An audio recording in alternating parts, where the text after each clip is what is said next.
بسم اللہ الرحمن الرحیم۔ بخاری شریف جلد سوم، حدیث نمبر 1172۔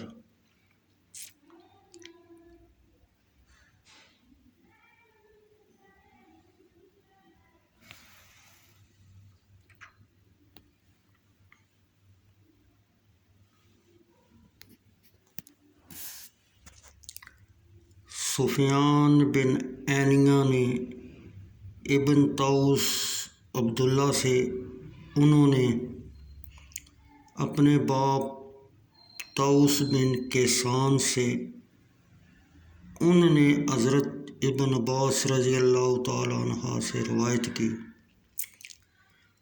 انہوں نے کہا، جب ان سے للم کے متعلق دریافت کیا گیا، حضرت ابو ہریرہ رضی اللہ تعالیٰ عنہ نے للم کے متعلق جو کہا، اس سے بہتر میں کچھ نہیں جانتا ہوں۔ یہ روایت موقوف ہے۔ محمود بن غیلان نے کہا، ہمیں عبدالرزاق بن حام نے خبر دی۔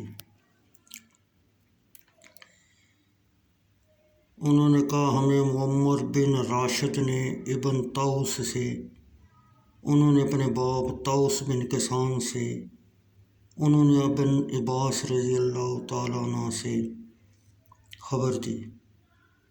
انہوں نے کہا، حضرت ابو ہریرہ رضی اللہ تعالیٰ عنہ نے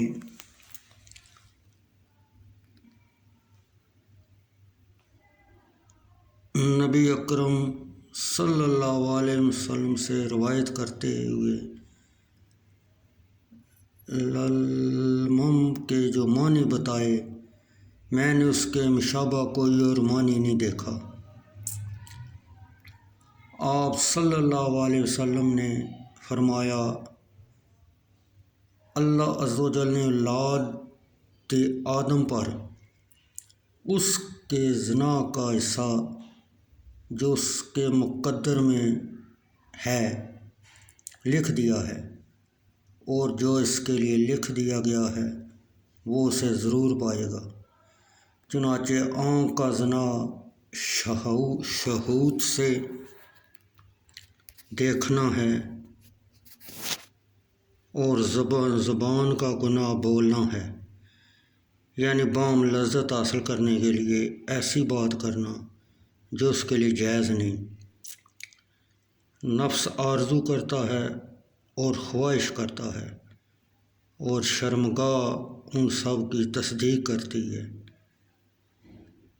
یا تکذیب کرتی ہے۔